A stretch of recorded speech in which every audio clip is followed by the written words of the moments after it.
le vérin de levée libre au milieu avec les chaînes et les flexibles. On a un côté qui est complètement dégagé, donc le côté qui est justement légèrement décalé au poste de conduite par rapport au conducteur.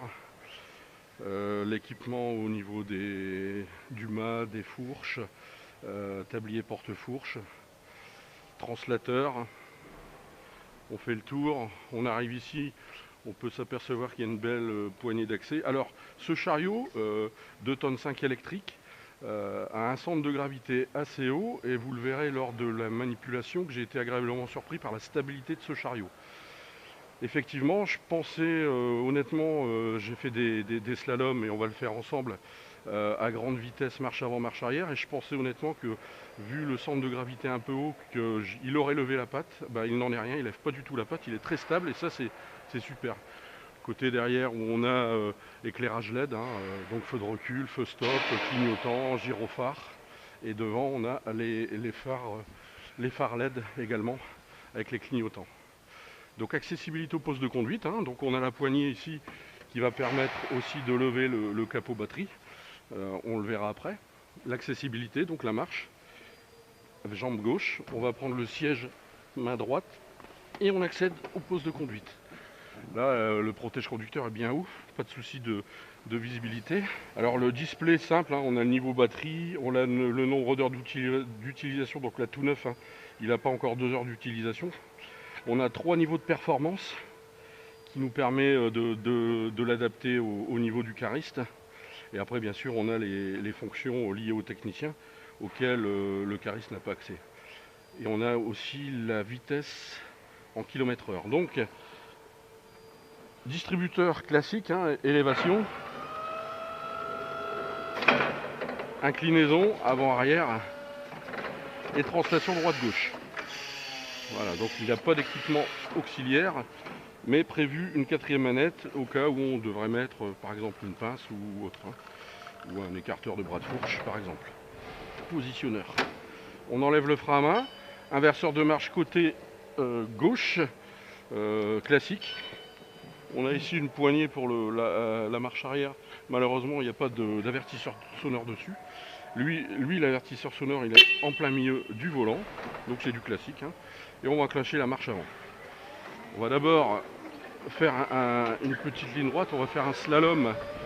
Il disait que le chariot est très stable. Alors la direction est très souple.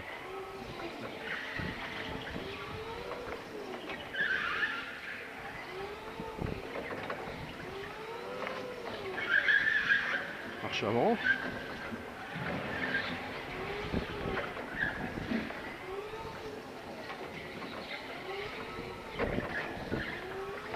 Voilà, on va en faire en marche arrière,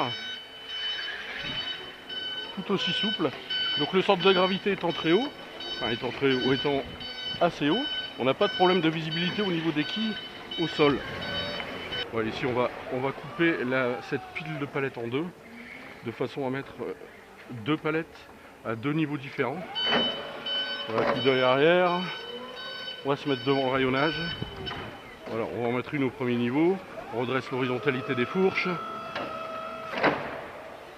Voilà, alors on le met au niveau des yeux et vous pouvez voir que la visibilité, souvent à ce niveau-là, avec le tablier, etc., on a parfois des difficultés. Là tout va bien.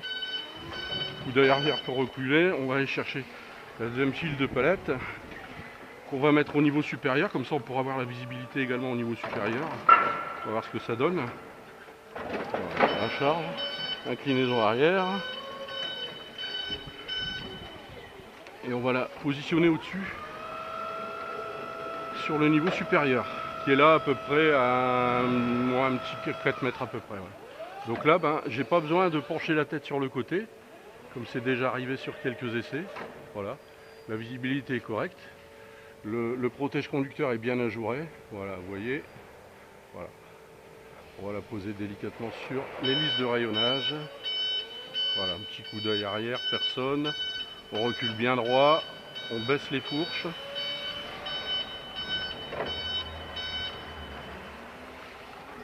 On va aller faire un tour sur le plan incliné. Donc ici, vous voyez tout un tas de chariots. Alors les marques Fenwick, Stihl et Baoli.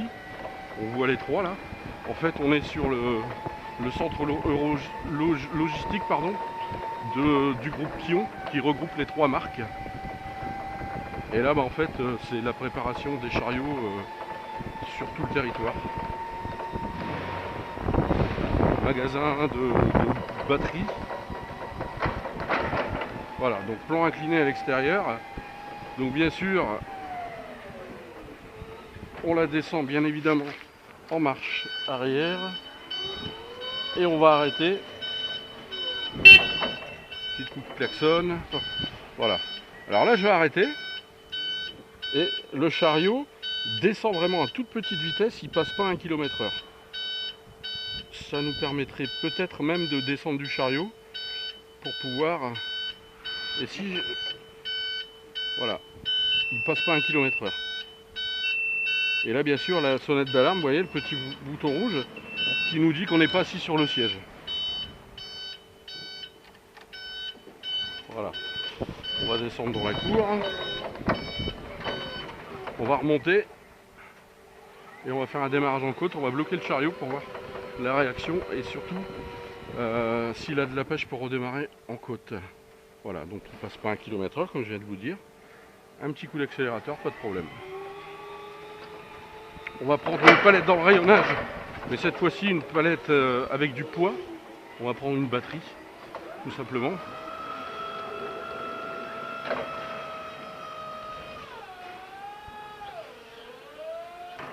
Donc c'est pas une grosse batterie, c'est une batterie quand même qui fait, on a regardé tout à l'heure, 400-500 kg. Alors on le sent quand on le prend au niveau des fourches. On recule bien droit. Voilà, on baisse la charge. On incline en arrière. Alors bien sûr, les manœuvres de prise et dépose de charge en rayonnage, jamais d'inclinaison, surtout pas.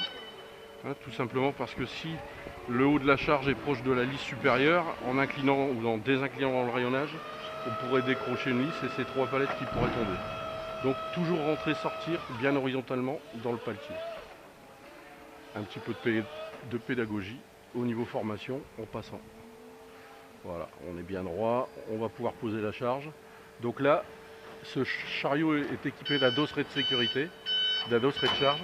Et bien évidemment, toujours bien faire attention que ce dosseret soit, ne dépasse pas du gabarit de la lisse. Parce que si, en prenant une charge, on lève un peu trop haut, c'est le dosseret qui pourrait décrocher une lisse. Donc le dosseret c'est bien pour certaines applications, ça peut être dangereux pour d'autres, notamment quand il y a très peu de place entre 2 lisses. On va retourner de l'autre côté pour aller récupérer nos palettes que j'ai positionnées dans le rayonnage. Donc la vitesse, on approche les 15 km/h, on passe les 15 km/h. Voilà. Donc largement suffisant dans un environnement comme celui-ci. Voilà, on revient où nous étions tout à l'heure. Donc ce chariot, finalement, me donne une bonne impression dans le sens où il est très très stable. Et ça, je suis agréablement surpris malgré le centre de gravité, comme je l'ai dit tout à l'heure, qui est un peu haut. Grande souplesse de direction. La visibilité, il n'y a pas grand chose à dire.